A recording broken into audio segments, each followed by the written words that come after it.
ನಟ ದಿಲೀಪ್ ರಾಜ್ ಅವರ ಹಠಾತ್ ನಿಧನ ಇಡೀ ಕುಟುಂಬವನ್ನೇ ಬೆಚ್ಚಿ ಬೀಳಿಸಿದೆ.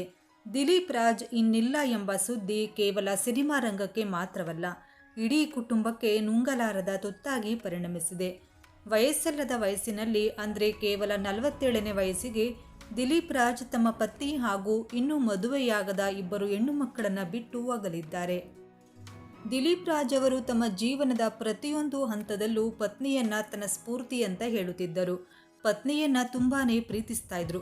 ಆದರೆ ತಮ್ಮ ಪತ್ನಿಗೆ ಗೊತ್ತಿಲ್ಲದೆ ದಿಲೀಪ್ ರಾಜ್ ಎಂತಹ ಕೆಲಸ ಮಾಡಿದ್ದಾರೆ ಅಂತ ಗೊತ್ತಾ? ಅವರ ನಿಧನದ ಬಳಿಕ ಪತ್ನಿ ಹಾಗೂ ಮಕ್ಕಳಿಗೆ ಈ ವಿಷಯ ಗೊತ್ತಾಗಿ ಕಣ್ಣೀರಿಟ್ಟಿದ್ದಾರೆ. ಹೌದು, ಇನ್ನು ಕೆಲವೇ ದಿನಗಳಲ್ಲಿ ದಿಲೀಪ್ ಹಾಗೂ ಅವರ ಪತ್ನಿ ತಮ್ಮ 25ನೇ ವರ್ಷದ ವಿವಾಹ ವಾರ್ಷಿಕೋತ್ಸವವನ್ನು ಆಚರಿಸಿಕೊಳ್ಳಬೇಕಾಗಿತ್ತು. ಇದಕ್ಕಾಗಿ ತಯಾರಿ ಕೂಡ ನಡೆದಿತ್ತು. ಆದರೆ ಈಗ ಎಲ್ಲವೂ ಅದಲು ಬದಲಾಗಿದೆ. ತಮ್ಮ ಕುಟುಂಬವನ್ನೇ ಹೆಚ್ಚಾಗಿ ಪ್ರೀತಿಸ್ತಾ ಇದ್ದ ದಿಲೀಪ್ ರಾಜ್ ಯಾವುದೇ ಸಂದರ್ಶನದಲ್ಲೂ ಕೂಡ ತಮ್ಮ ಕುಟುಂಬವನ್ನೇ ತಮ್ಮ ಪ್ರಪಂಚ ಅಂತ ಹೇಳ್ತಾ ಇದ್ರು.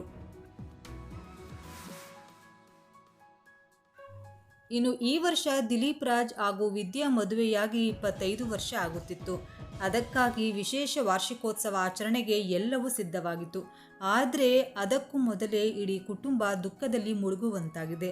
ತಮ್ಮ 25ನೇ ವೆಡ್ಡಿಂಗ್ ಆ್ಯನಿವರ್ಸರಿಗೆ ಪತ್ನಿಗೆ ವಿಶೇಷ ಸರ್ಪ್ರೈಸ್ ಕೊಡಲು ತಯಾರಿ ಕೂಡ ನಡೆಸಿದ್ರಂತೆ. ಅದಕ್ಕಾಗಿ ಹೊಸ ಕಾರೊಂದನ್ನು ಬುಕ್ ಮಾಡಿದ್ರು ಎನ್ನುವ ಸುದ್ದಿ ಕೇಳಿ ಬರ್ತಾ ಇದೆ. ಇನ್ನು ಈ ವಿಷಯ ತಿಳಿದು ಪತ್ನಿ ಶ್ರೀವಿದ್ಯಾ ಅವರು ಕಣ್ಣೀರಿಡುತ್ತಿದ್ದಾರೆ. ಇನ್ನು ಈ ಬಗ್ಗೆ ನಿಮ್ಮ ಅನಿಸಿಕೆ ಅಭಿಪ್ರಾಯಗಳನ್ನು ತಪ್ಪದೆ ಕಮೆಂಟ್ ಸೆಕ್ಷನ್ನಲ್ಲಿ ಕಮೆಂಟ್ ಮಾಡಿ.